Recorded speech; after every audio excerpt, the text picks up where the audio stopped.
we'll make this as partial fraction. Okay, so s plus 2 divided by s plus 3 into s plus 1.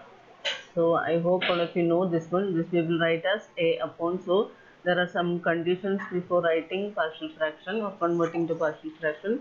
You need to see degree of numerator. Here degree of numerator is 1 and degree of denominator is s into s square will come. So degree of denominator will be 2. Okay, so this is a proper algebraic fraction. So there are three methods. I mean three types are there. If it is proper fraction, then what to do? If it is improper, like suppose degree of numerator is like this. Degree of numerator is 3, degree of denominator is 2.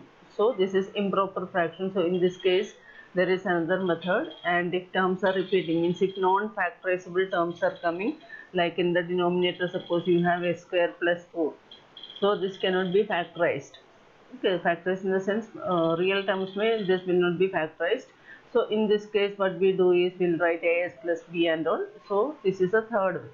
So here as and when it comes, we will see. So here it's a proper fraction. So I will write this as a upon any constant, a upon say s plus 3 plus b upon s plus 1. Then what we do here is we'll find a and b. So again there are various methods. There is a method called as hide method, which you can search in the Google. Okay, but this is not a generalized method, only for like this one, means where the terms are of degree 1, there only you can use that. So but it is comparatively simple, and there are some other more methods are there to get this a and b. So one which is common is just what we do normally, LCM, a into s plus 1, a into s plus 1 plus b into s plus 3, and here it will be s plus 2. Actually divided by this denominator comes s plus 3 into s plus 1 will come. Here also divided by s plus 3 into s plus 1 will come. So that will get cancelled. So we can just write it as this one.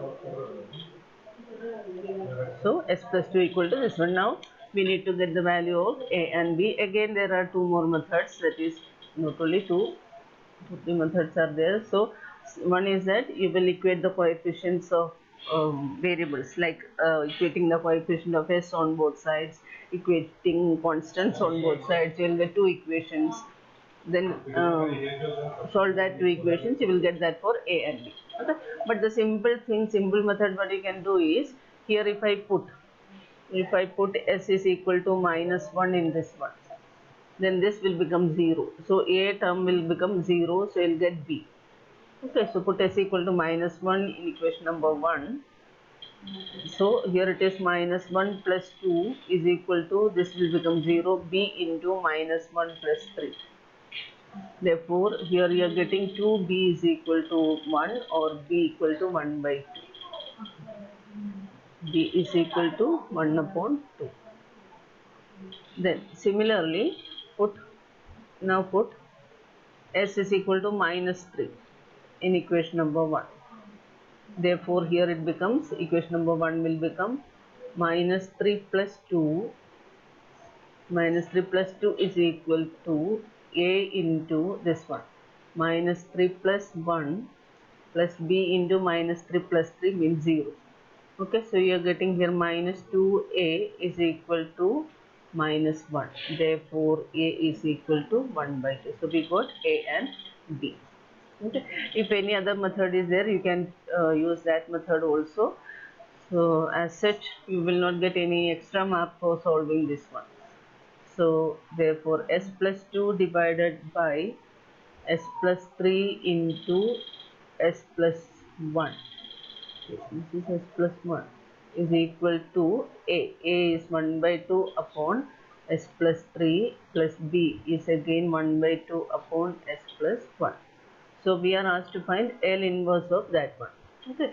So what we did here is that product is changed to plus here, addition here. Therefore, L inverse of this s plus 2 divided by s plus 3 into s plus 1 is equal to L inverse of 1 by 2 by s plus 3 plus L inverse of 1 by 2 upon s plus 1. Again now we know 1 by 2 is constant, so we can take it as 1 by 2 L inverse of this, and here also plus 1 by 2 is constant, so we took it outside, it is 1. So that is equal to 1 by 2. Now this is e raised to minus 3 by the formula 3t plus, and this is also 1 by 2 e raised to minus t. Okay, so that is equal to 1 by 2 constant, again common, so e raised to minus 3t plus e raised to minus t.